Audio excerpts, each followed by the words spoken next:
名古屋一個香港人唔係太熱衷去嘅地方，我淨係知道呢一笪嘅地方係同大阪城、熊本城同埋名古屋城合稱為日本三大名城啊！嗱，今次我會去名古屋，而且會同另一個同伴一齊喺名古屋入邊遊蕩蕩賞櫻花嘅。呢集第一集我到埗之後，夜晚竟然發現一間非常值得推介嘅居酒屋啊！你一定要睇到最後啊！ Hello， 歡迎收睇行程啊！又係我阿恒啊！見到機場嘅 setting 咧，都知道咧我有飛啦。嗱，今次咧約咗一個朋友喺名古屋嗰度咧就賞櫻嘅，佢就去咗幾日㗎啦。咁我去到會合佢，然之後咧就睇下呢一個咧被譽為全日本其中一個最沉悶嘅城市名古屋係咪真係咁悶先？數手指，我對上一次會路經名古屋咧，可能真係10年8年前嘅事嚟㗎啦。睇翻以前嘅相咧，哇，都仲係好年輕嘅。唔知而家咧就多咗幾分嘅滄桑之後咧，同我一個後生啲嘅朋友一齊去玩嘅時候咧，會唔會拼出一啲嘅火花啦？嗱，如果你中意睇我嘅旅遊片嘅話咧，記住睇落去，未來呢幾集咧，我都應該會盡量趕工咧嚟到嘅新鮮滾熱辣，帶大家去睇櫻花嘅。好啦，去片啦！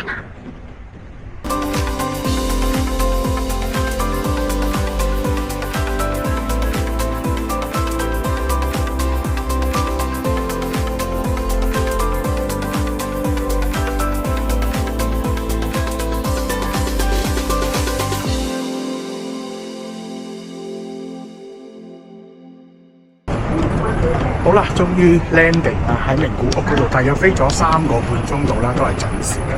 咁因為得我哋一班機啦，咁所以大概15分鐘、20分鐘最遲啦，咁啊都已經順利咁樣出咗嚟啦。咁由於咧我哋係國際線 Terminal 2啦，而家我就要行翻一段好長嘅路咧，過翻去 Terminal 1嗰度。咁喺嗰度咧就會再轉地鐵咧，咁就翻去名古屋嘅市中心。我今日 book 咗嘅酒店就係喺福建嘅地方嗰度嘅，咁就好近，係市中心嘅中心嚟嘅咁我都唔知間酒店係點啦。總之就係一間性價比高嘅酒店，我朋友幫我代訂的。其實由國際航廈嚟到 Terminal 1咧，大約行5分鐘就到㗎啦。咁呢度係主要由機場翻去名古屋，甚至去得更遠嘅地方嘅交通樞紐嚟嘅。有搭鐵路或者巴士，甚至你租車咧，全部都係 Terminal 1嗰度㗎啦。呢一程係走唔甩嘅。咁就得3條線嘅啫。所以大家咧，其實過嚟名古屋嘅時候咧，距離東京啊，或者大阪啊，甚至係福岡啊，都冇咁複雜嘅。咁只係得 Track 1、Track 2同埋 Track 3嘅啫。咁大家都見到啦。咁所以好簡單啦。咁啊，淨係要去買一條 Track 3嘅線特急。我哋俾埋我好啦，嚟到 counter， 等我完美示範一次。乜嘢都唔識講，中文唔得，日文唔得，英文唔得，睇下究竟點樣買飛先。因為咧我唔識得讀福建呢個 station 啊，所以咧就只可以手寫俾佢睇啦。然後佢就問啦，福建咧其實需要轉車嘅，咁你想喺名古屋轉車啊，定喺另一個地方轉車？咁我就選擇咗喺名古屋轉車，然後咧就揀指定席，又或者咧係一個非指定席啦。咁我揀咗非指定席980 yen 嘅。嗱，由機場搭特急去到名古屋嘅市中心咧，都需要成50分鐘嘅，大家都要留意一下。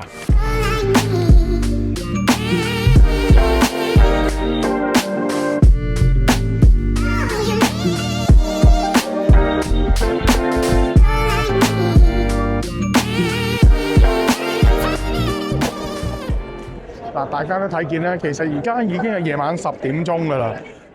今日亦都係只不過係普通嘅尋常星期三，但係人多到名古屋站之後咧，我仲要轉車多一個站先可以去 meet up 到我嘅朋友，同埋咧首先去酒店度 check in， 然後咧就揾飯食。好肚餓，見到乜都好似好想快啲衝入去食咁樣。唉，可以跑快啲先得。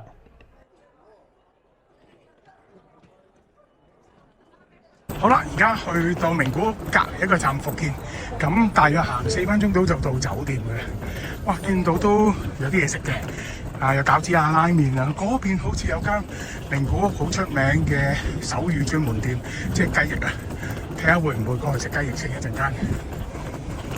好啦，終於他鄉遇故知，我嘅朋友出現啦！呢個妹妹就係我喺日本未來啲3-4日帶我去玩嘅前空姐姐姐啦，咁啊，唔可以講嘅身份係嘛？我哋本來係要約到2026年先可以有機會嚟旅，都未必可能。嚇你睇下佢，好難約啊！我哋一齊嘅話，但係而家咧就咁啱得咁巧，就撞正大家都喺日本度相遇，咁就可以一齊去玩啊！超開心啊！呢間酒店咧就OK 平平地嘅，唔使400蚊一晚啦。314，好啦。都做一個簡單嘅 room tour 啦，314。哎呀，攞錯咗張卡添，點解會有張其他嘅卡喺度？OK，睇先。咁就典型嘅城市嘅酒店啦，咁就一張單人床啦，大約係1.2米嘅單人床啦，咁就有個唔會開嘅窗嘅，咁就。望嚇有嘅咩？我嗰度有望嘅。你8樓有一望啊嘛，仲好講。睇先，哇！我勁啊！我呢個景。嗱，你睇下先。好，咁就然後肯定就係一個組裝式嘅防地震嘅廁所啦。少少舊，咁但係都係正常嘅一間啦，即係都夠位嘅地方嚟嘅。OK。點閂翻唔翻㗎啦，由得佢飛入嚟啦。好啦，咁就未來啲3晚咧，我會喺度瞓，咁然後咧就會我嘅朋友 Yoyo 姐咧就會帶我四周去食好嘢啦。佢已經 plan 好晒所有嘅地方㗎啦，咁啊大家都可以拭目以待，睇下係咪真係咁好先。好啦，咁就而家下一站去食個飯先。咁到朝頭早5點啊，呢間食雞皮串。但係冇理由淨係食雞皮串嘅。好，我想揾多一間睇一睇做對比先。咁依間都多人嘅。嚟，我哋飲杯先。日本啊，多謝你啊！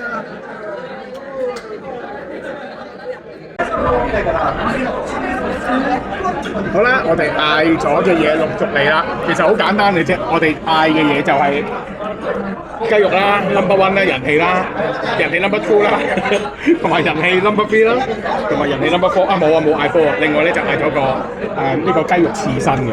咁呢個應該就係嗰個乾嗰個雞肝刺身啊。嗱，你點都要試下㗎啦！哇，好似好好味喎！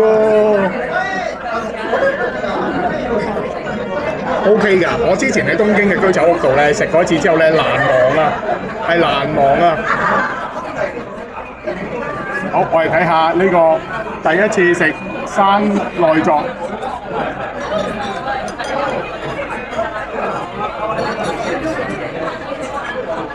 係咪冇咁恐怖啊？比想象中，定係覺得好恐怖啊？佢係煮。恐怖嘅，恐怖嘅，但係有啲咬唔開嘅。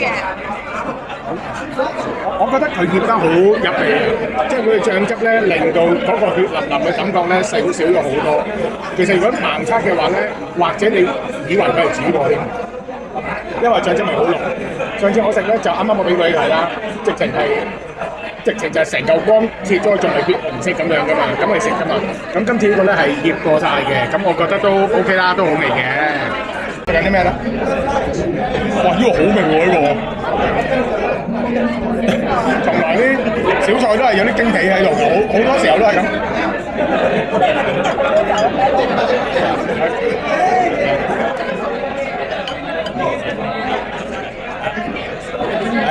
佢誤會咗我呢個租喎，我係諗住嗌9，嗌10串嘅喎，緊要一陣再嚟過。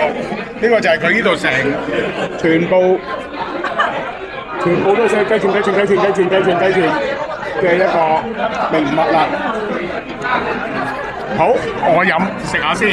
呢個雞肉啦，雞肉黑色雞肉啊！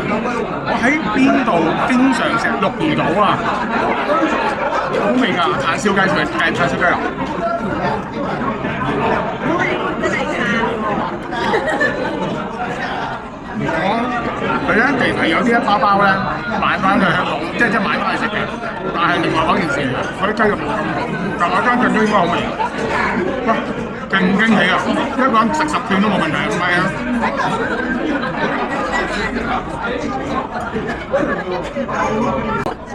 出乜食不得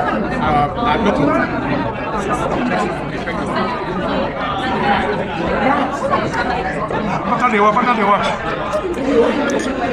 生雞肉啊！媽呀，好好味啊！嗱，福岡嘅時候咧，我就係去咗一間叫華味鳥，我唔知你有冇睇過嗰集啦。咁咧，咁就係講話佢本身嚟食，嗰個腿吹雞嘅，即係雞火鍋嘅。咁但係佢亦都有生雞肉啦。咁呢個係好好味嘅。嗱，第一睇我就成日睇慣啦。咁啊，我哋呢個特約飲食員，你覺得雞皮係咪好味啊？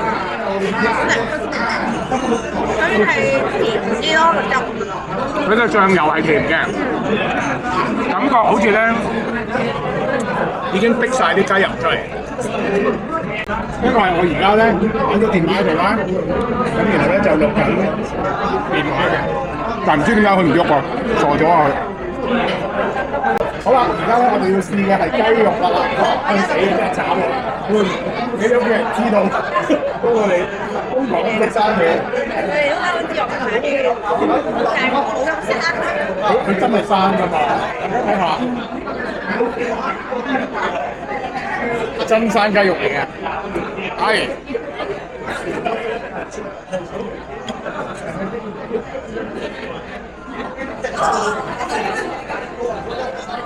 我上次咧華味鳥食嘅部位咧，我懷疑唔係雞髀肉嚟嘅，佢會比較實啲，感覺好似係煮過嚟咁樣。但今次呢個咧應該係雞腿肉嚟㗎，好滑㗎。我哋睇一睇特約派員，佢加埋咗個蛋黃咧，超正。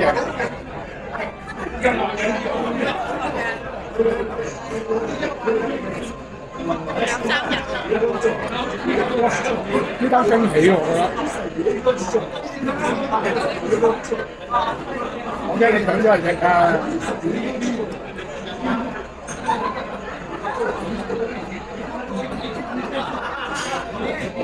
我唔會搶咗人食。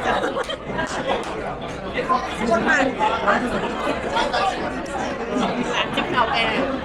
但係就呢嚿就好明顯知係生嘅，啱啱嗰個雞肝咧就係2件事嚟嘅。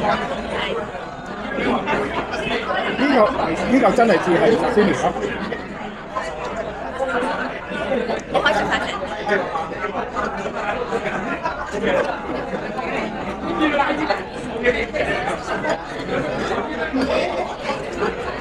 得呢個好味。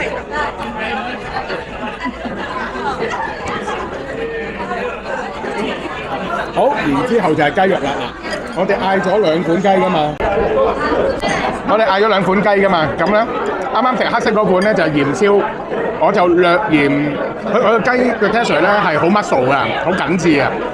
咁但係有少少鹹。咁白色呢隻雞啊，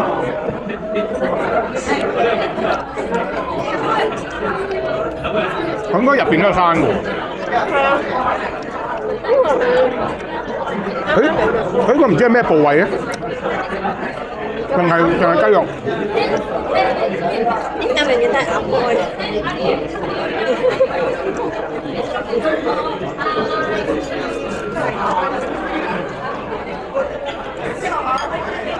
冇嚟錯啊！